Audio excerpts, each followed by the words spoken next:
In some regions of the Pacific Ocean, ships sink very easily, which is why it is feared by many sailors. Although there are many routes in that area, there are some that few dare to risk because crossing them can mean facing extremely dangerous forces of nature. If you need to travel from Asia to America by ship, the most obvious route would be the shortest and quickest. That is, a nearly straight line under the North Pacific Ocean. But instead, it might be better to avoid crossing this place and opt for longer and more expensive but much safer routes. There is not one, but several reasons. The Pacific is home to some of the most dangerous waters in the world. When we open a world map, we usually see that the Pacific Ocean is kinda divided, which prevents us from realizing how big it is. But in reality, this giant covers almost a third of Earth's surface. It's about 10 times larger than the smallest ocean in the world, the Arctic Ocean. In other words, when crossing it, the chances of being cut off from any landmass are very high. And in cases of emergencies, mechanical failures, or even storms, help might take days or even weeks to arrive. This significantly increases the risk of serious accidents, the possibility of cargo loss, and, in more serious cases, something even worse. Now think about it. A ship journey from Santos, Brazil to Cape Town, South Africa covers a little more than 3,400 miles. To get from Callao, Peru to Shanghai, China, you need to travel around 10,000 miles.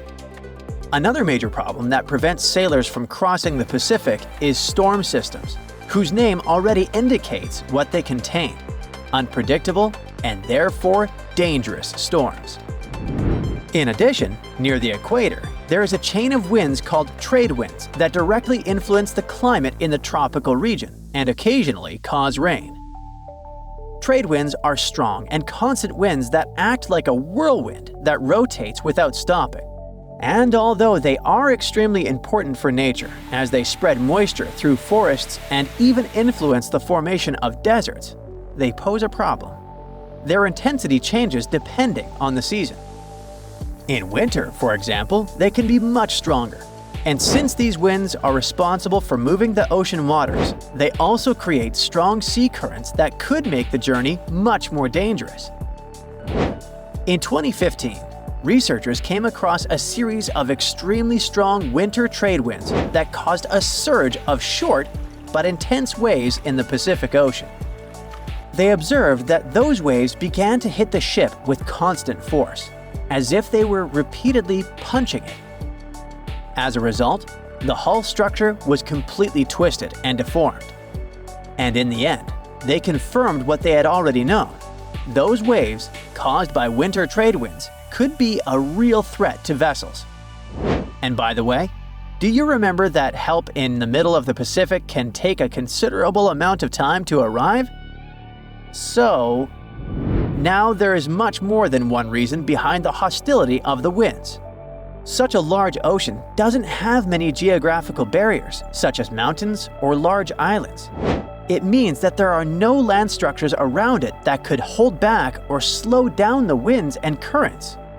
So the trade winds and ocean currents have complete freedom to gain strength and speed. This explains why the Pacific is the scene of powerful storms and giant waves. This is different, for example, from the North Atlantic, where North America, Europe, and Africa help to contain and redirect the atmospheric and maritime systems. It is now very common for scientists to see the bottom of the Pacific Ocean as a giant jigsaw puzzle because it's literally full of moving pieces. It's home to the largest number of tectonic plates on the planet, and one of them, the Pacific Plate, is the largest maritime plate that science has ever identified. This particularity makes the region extremely unstable to earthquakes and volcanic eruptions. Even though the ocean may seem calm at first glance due to its geology, things can change very quickly. This makes it unpredictable and treacherous. For example, in 2022, the cargo ship 1 Apis was crossing the ocean, 1,600 miles northwest of Hawaii, when it was caught in a torrential storm. As a result, more than 1,800 containers were damaged, falling to the bottom of the sea. Hundreds more collapsed on the deck, turning into a real-life steel domino due to the force of the wind. The captain managed to steer the ship to Japan. The journey lasted about a week, and it was only when they got there that they understood the extent of the loss. But it wasn't just the one Apis. The following year, the ship Maersk Essen lost about 750 containers, while the Maersk Eindhoven lost more than 260. In both cases, the routes were bound for Asia. These three alone have already accounted for much more than the global annual average of containers lost at sea, which is about 1,382 per year. And the most curious thing is that these events happened in winter. Speaking of winter, it was in the winter of 2020 that the Pacific made history. Scientists recorded a 58-foot-high wave in the ocean, which is equivalent to the height of a 5 or even 6-story building. In general, a wave is considered giant or extreme when it's more than twice the height of the others around it. This one, however, was almost 3 times bigger than the rest. Now, it's important to remember that despite being rare and scary, these waves are not a tsunami, as they're caused by wind. Tsunamis, on the other hand, usually occur after underwater earthquakes or volcanic eruptions. Another big monster of the Pacific are typhoons, and the 2024 typhoon season confirmed this. One of the highlights was Hurricane Christy. It did not touch the crust, meaning it did not cause direct damage, but we cannot underestimate it. Christy reached Category 5 on the Saffir-Simpson scale, which is the maximum level. A hurricane of this degree is considered catastrophic, so it's no wonder that it was powerful enough to generate huge waves and extremely dangerous rip currents. In addition to this, there was also Super Typhoon Yagi, which hit the Asian continent with such force that it gained the reputation of the most powerful in the last 70 years. When it arrived in Vietnam, it caused around $1.6 billion in damage, destroyed infrastructure in several cities, and left a trail of victims wherever it went. As if that weren't enough, the Pacific is also home to one of the most unstable regions on the planet, the famous Pacific Ring of Fire. It's a huge, crack-shaped area that's home to intense volcanic and seismic activity. It's the most tectonically active place in the world, as the plates of the Earth's crust are constantly moving there. They move apart and collide, or grind against each other, which causes the region to experience earthquakes and volcanic eruptions all the time. Seismographs record some type of tremor there every 5 minutes.